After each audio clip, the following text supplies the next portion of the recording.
Contrary to what we may assume, rape is actually illegal under the Sharia. But in true Islamic way, this comes with massive restrictions. For one, rape within wedlock is totally allowed.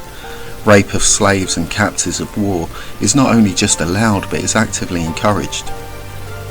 Quran 4:24 is a much quoted reference when discussing the topic of rape in Islam. It reads, "Also prohibited are women already married except those whom your right hand possesses."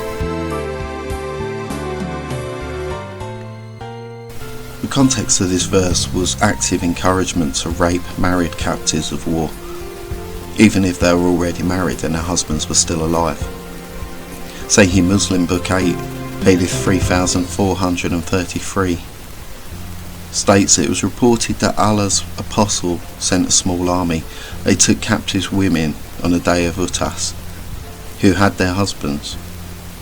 They were afraid to have sexual intercourse with them when this verse was revealed, and women already married except those whom your right hand possesses.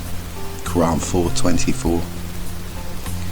As the hadith indicates, it wasn't Muhammad but Allah the Exalted who told the men to rape women in front of their husbands, which is all the more reason to think of Islam differently from any other religion.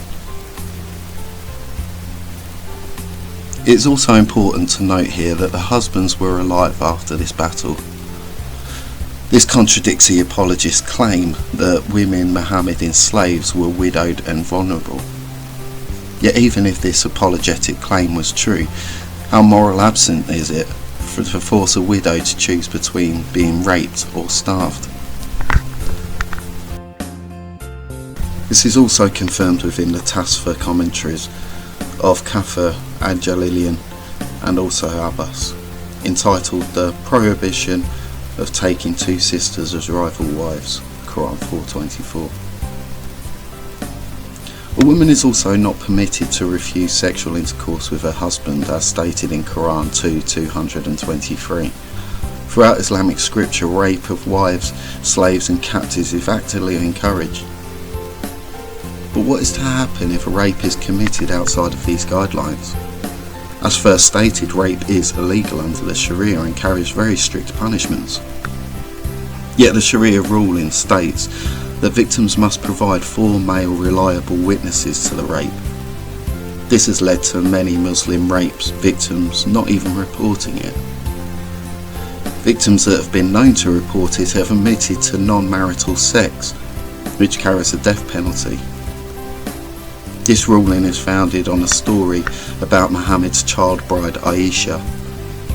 When on an expedition, she lost her necklace. When going back alone to find the property, she encountered a young Muslim man. Aisha was accused of cheating on her polygamous husband. 3 witnesses corroborated the event, but Muhammad apparently did not want to believe it, so he established the arbitrary rule that 4 witnesses are required. This full story is found in Al-Bukhari, Volume 5, Book 59, Hadith 462.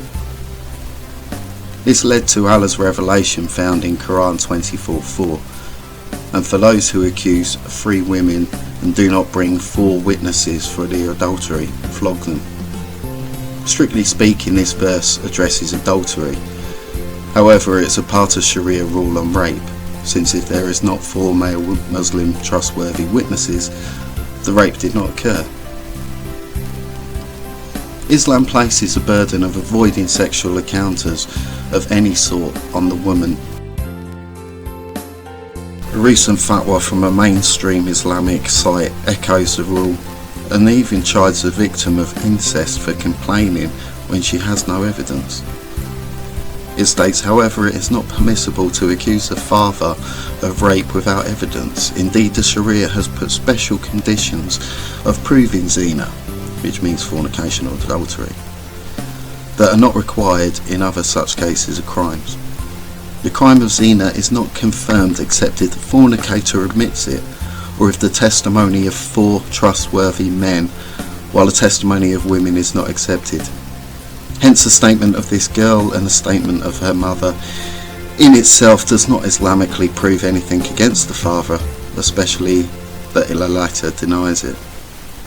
Therefore, if the daughter has no evidence to prove that her accusations are true, she should not have claimed that she was raped by her father, and she should not have taken him to court.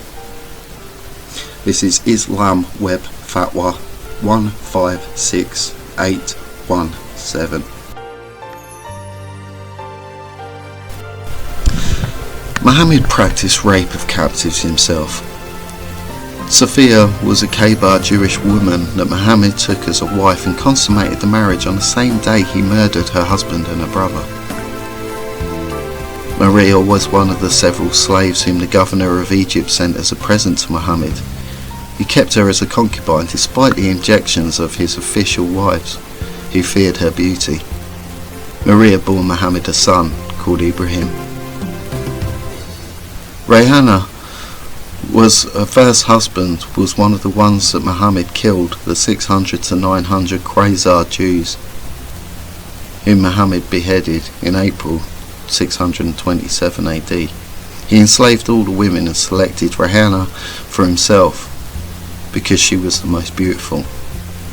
When she refused to marry him, he kept her as a concubine instead, but died shortly before Muhammad in 632 AD.